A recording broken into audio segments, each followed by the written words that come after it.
নমস্কার, কেমন আছেন সবাই? প্রতিদিনের প্রতীক্ষার আরেকটি নতুন ভিডিওতে আপনাদের স্বাগত জানাই। আমার প্যাকিং দেখে আপনারা নিশ্চয়ই বুঝতেই পারছেন আজকে আমি একটা কোথাও ঘুরতে যাওয়ার ভিডিও শেয়ার করতে চলেছি আপনাদের সঙ্গে। সেই জন্য আমি আপনাদেরকে বলছি আজ আমি আমার মেয়েদেরকে নিয়ে আমি আমার বাবার বাড়ি যাচ্ছি। দীর্ঘ 1 বছর পর আমি আমার বাবার বাড়ি যাচ্ছি মেয়েদেরকে নিয়ে। আমার হাজব্যান্ড এখন যেতে পারবে না, কিন্তু কিছুদিন পরে ও গিয়ে আমাদেরকে নিয়ে আসবে। আপনারা দেখতেই পেলেন আমি 2 মেয়ে নিয়ে বাড়ি থেকে বেরিয়েছি। আমরা ট্রেনের টিকিট পাইনি, অনেক চেষ্টা করেও ট্রেনের টিকিট পাওয়া গেল না। আমরা বাসে যাব বলে ঠিক করেছি। আমার হাজব্যান্ড আমাদের জন্য টিকিট করে দিয়েছে। আমার হাজব্যান্ড আসছে, আমরা এখন এখানে দাঁড়িয়ে আছি, ও গাড়ি নিয়ে আসছে। গাড়ি করে আমরা বাসে আমরা হাই রোডে যাব। হাই রোডে এখানে চলেও এসেছি আমরা। এখানে এখন গাড়ি আসবে, আমরা সেই গাড়িতে করে বাড়ি যাব। আমার বাবার বাড়ি উত্তরবঙ্গে, আমরা এখন সেখানেই যাব।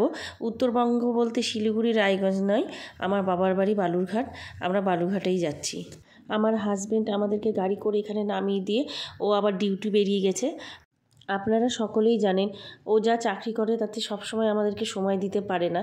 কিছু কিছু মুহূর্তে অবশ্যই ও আমাদের সঙ্গে থাকে, যেমন একটু বাদেই ও আবার আসবে আমাদের সাথে দেখা করতে।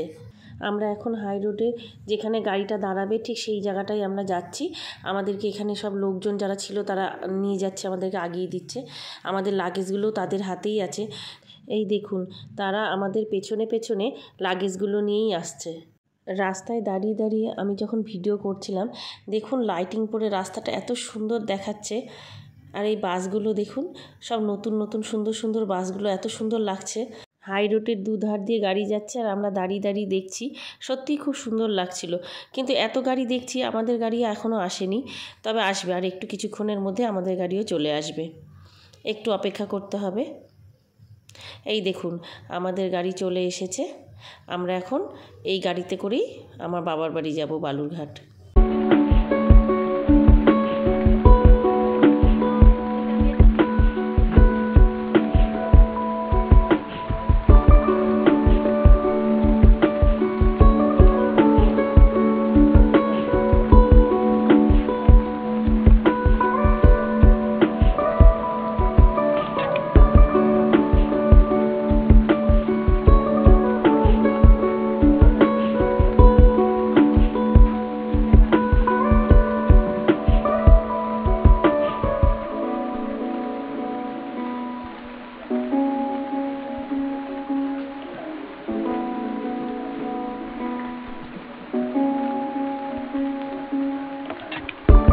আপনারা দেখতেই পেলেন আমরা সবাই বাসে উঠেও পড়েছি, এখন বাসে বসে পড়েছি। বাস ছেড়ে অনেকটা চলে এসেছে, আমরা বাসের মধ্যে আছি।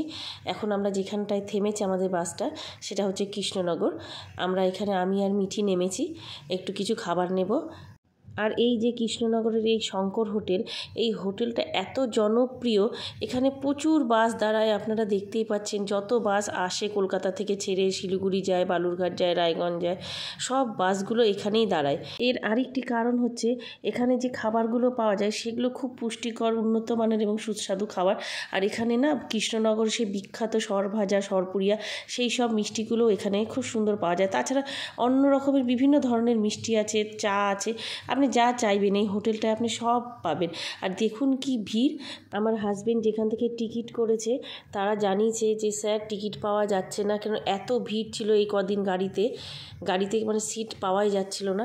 তাও যাই হোক, আমরা অনেক কষ্ট করে 3টে সিট পেয়েছিলাম। আমিও এখান থেকে কিছু মিষ্টি নিলাম, নিয়ে চলুন এবার আমরা আবার বাসে গিয়ে বসবো। আর একটু পরেই বাসটা ছাড়বে।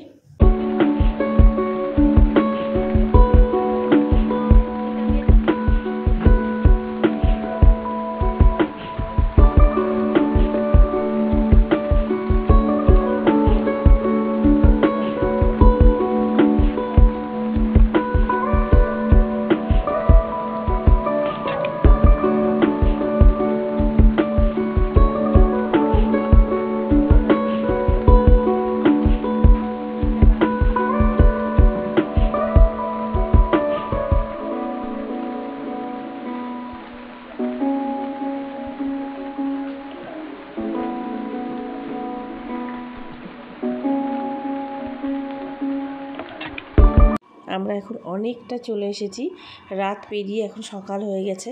আপনারা দেখতেই পাচ্ছেন সাইডের সিনগুলো। আমরা এখন অনেকটা চলে এসেছি, আর কিছুটা গেলেই আমরা পৌঁছে যাব।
এখন আপনারা যে জায়গাটা দেখছেন সেটা হচ্ছে সামনেই যেটা আসছে, এই জায়গাটার নাম হচ্ছে ট্যাঙ্ক মোড়। এইখানে 1971 সালে ভারত আর পূর্ব পাকিস্তানে যখন যুদ্ধ হয়েছিল, সেই যুদ্ধে ভারত জয়লাভ করেছিল এবং সেই জয়ের স্মৃতি হিসাবে ট্যাঙ্কটিকে এখানে রাখা হয়েছিল। যখন থেকে ট্যাঙ্কটি এখানে রাখা হয়েছিল সেই সময় থেকে এই জায়গাটার নাম হয় ট্যাঙ্ক মোড়। আর সেই ট্যাঙ্ক মোড়েই আমাদের গাড়িটা এখন থামলো। এখানে আমার অনেক পুরনো স্মৃতি রয়েছে। আমরা প্রায় একদম কাছেই চলে এসেছি, আর একটু গেলেই আমরা বালুরঘাট পৌঁছে যাব। আর বালুরঘাটে আমি আজ যাচ্ছি আমার ভাইয়ের ফ্ল্যাটে, সেখানে একদিন থাকবো, তারপরে আমরা বাড়ি যাব। বাড়ি বলতে বালুরঘাট থেকে আর কিছুটা গেলেই হিলি, আর সেখানেই আমার বাড়ি। এই দেখুন, কথা বলতে বলতে একদম চলে এসেছি। এই যে ব্রিজটা পেরিয়ে গেল, এইবার আমার ভাইয়ের ফ্ল্যাট চলে আসবে, আর একটু গেলেই আমি ফ্ল্যাটটা দেখতে পাবো। বাবা, কী যে আনন্দ হচ্ছে, বাবার বাড়ি আসার যে কী আনন্দ, সে শুধু প্রত্যেকটা মেয়েরাই বোঝে বাবার বাড়ি আসলে কি আনন্দ হয়। আর দীর্ঘ 1 বছর প্রতীক্ষার পর আমি বাবার বাড়িতে আসছি। বুঝতেই পারছেন কতটা আনন্দ, কতটা উৎসাহের সঙ্গে আমি বাড়ি আসছি। সত্যি খুব ভালো লাগছে। আর এই যে দূরে দেখুন, এই যে ফ্ল্যাটটা, এটাই হচ্ছে আমার ভাইয়ের ফ্ল্যাট। এখানেই নামবো, নিচে টেন্টস, তার উপরে আমার ভাইয়ের ফ্ল্যাট। এই যে আমরা নেমে পড়েছি, আমার মেয়েরা যাচ্ছে, বাবা মা সবাই এখানে অনেকক্ষণ দাঁড়িয়েছিল। আমার আসতে এতটাই লেট হয়ে গেল যে সবাই চলে গেছে। আবার মা অবশ্য আসছে, ওই দেখুন দূরে মাকে দেখা যাচ্ছে। মা নামছে, মা নামলে এই লিফটে আবার আমরা ওপরে উঠবো। আমার বড় মেয়ে সব লাগেজ নিয়ে উপরে উঠে গেল। এই যে মা মিঠি দাঁড়িয়ে আছে। এবার আমরা 3 জন পরের বার যাব। চলুন এবার ওঠা যাক। কী যে ভালো লাগছে সেটা আর আমি বলে বোঝাতে পারছি না আপনাদেরকে। আর বারবার মনে হচ্ছে আমি বাড়িতে ঢুকে দরজাটা খুললেই আমাদের তাতানকে দেখতে পাবো। তাতানকে দেখার জন্য আমার খুব ছটফট করে মনটা। এই দেখুন, একদম চলে এসেছি ভাইয়ের ফ্ল্যাটের দরজার সামনে। এই যে মা গিয়ে এবার দরজা খুলছে। এইবার দেখুন কে এসছে, এই যে আমার তাতান সোনা। ঠিক আছে, আজকের ব্লগটা আমি এখানেই শেষ করছি। আমার ব্লগটা যদি আপনাদের ভালো লেগে থাকে তাহলে please please please like, comment আর শেয়ার করে আমার পাশে থাকবেন। নমস্কার।